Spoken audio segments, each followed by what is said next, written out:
എന്ന് പറയുമ്പോൾ അതിനകത്ത് ദീപക് മോഹനിലേക്ക് പോകാം. ദീപക് മോഹൻ ബംഗളൂരുവിലുണ്ട്. ഇപ്പോൾ ഈ ഡ്രൈവറെ പിടികൂടിയതിന് തൊട്ട് സമീപം ദീപക് മോഹൻ ഉണ്ടെന്നാണ് നമ്മൾ മനസ്സിലാക്കുന്നത്. ദീപക് മോഹൻ, മലയാളിയായ ഡ്രൈവറെയാണ് SIT പിടികൂടിയിരിക്കുന്നത്. നമ്മളുടെ നിഗമനങ്ങൾ ശരിയായി വരുന്നു. ബംഗളൂരുവിൽ രാഹുൽ മാങ്കൂട്ടത്തിൽ എത്തിച്ചു എന്ന വാർത്ത ആദ്യം റിപ്പോർട്ട് ചെയ്തത് ദീപക്കാണ്, റിപ്പോർട്ടറാണ്. ഇപ്പോൾ ആ വാർത്ത സ്ഥിരീകരിക്കുകയാണ്. അയാളെ ബംഗളൂരിൽ എത്തിച്ച ഡ്രൈവറെ പിടികൂടിയിരിക്കുന്നു. എങ്ങനെയായിരുന്നു SITയുടെ നീക്കം? അടുത്ത നീക്കങ്ങൾ എന്താണ്? അയാൾക്ക് ലഭ്യമായി അയാൾ SITക്ക് കൊടുത്തിരിക്കുന്ന വിവരങ്ങൾ എന്താണ്? ദീപക് മോഹൻ.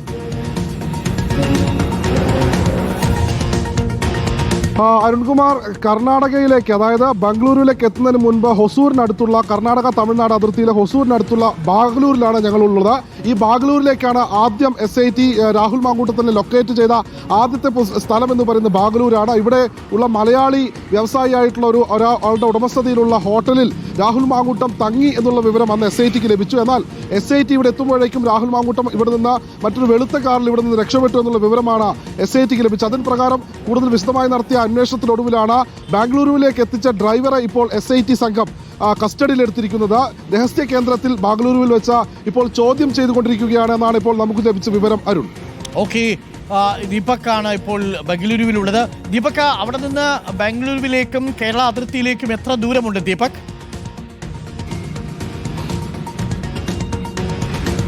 അരുൺകുമാർ, അതായത് തമിഴ്നാട്ടിൽ നിന്ന് കർണാടകയിലേക്ക്, അതായത് ബാംഗ്ലൂരിലേക്ക് വരുന്ന വഴിയിൽ ഹൊസൂർ എന്ന് പറയുന്ന ഒരു വ്യവസായ മേഖലയുണ്ട്. ആ മേഖലയുടെ അടുത്തുള്ള സ്ഥലമാണ് ബാംഗ്ലൂരു.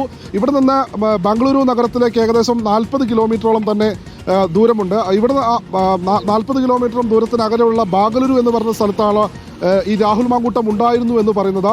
രാഹുൽ മാങ്കൂട്ടത്തിനെ നേരത്തെ ഞാൻ സൂചിപ്പിച്ചിരുന്നു, കർണാടകയിലെ യൂത്ത് കോൺഗ്രസിന്റെ ഒരു നേതാവിന്റെ സഹായത്തോടു കൂടിയാണ് ഇത്തരത്തിൽ ഒളിവിലുള്ള കേന്ദ്രങ്ങൾ ഒത്താശ ചെയ്തു കൊടുക്കുന്നത്. അതുമായി ബന്ധപ്പെട്ടാണ് ഏറ്റവും ആദ്യം ബാംഗ്ലൂരിലേക്ക് എത്തിയത്.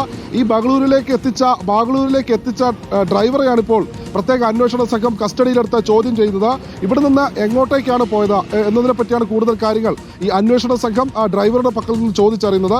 പ്രധാനമായും CCTV ദൃശ്യങ്ങളും ഒപ്പം ഫോൺ റെക്കോർഡ്സ് അടക്കമുള്ള ഡാറ്റ SIT സംഘം പരിശോധിച്ചിരുന്നു. അതനുസരിച്ച് ഇവിടെ നിന്ന് മറ്റൊരു വെളുത്ത കാറിൽ ഇവിടെ നിന്ന് ഈ ഹോട്ടലിൽ നിന്ന് വിട്ടുപോയിട്ടുണ്ട് എന്നുള്ള കാര്യം അന്വേഷണ സംഘത്തിന് വിവരം ലഭിച്ചിട്ടുണ്ട്. അതിൽ കൂടുതൽ സ്ഥിരീകരണവും ഒപ്പം രാഹുൽ മാങ്കൂട്ടം ഏത് ദിശയിലേക്കാണ്, ഏത് ഭാഗത്തേക്കാണ് പോയതെന്നതിനെ പറ്റിയുള്ള കൂടുതൽ കാര്യങ്ങളാണ് ഈ ഇങ്ങോട്ടേക്ക് എത്തിച്ച ഡ്രൈവറിൽ നിന്ന് അന്വേഷണ സംഘം പ്രധാനമായും ചോദിച്ചറിയുന്നത്. അരുൺ.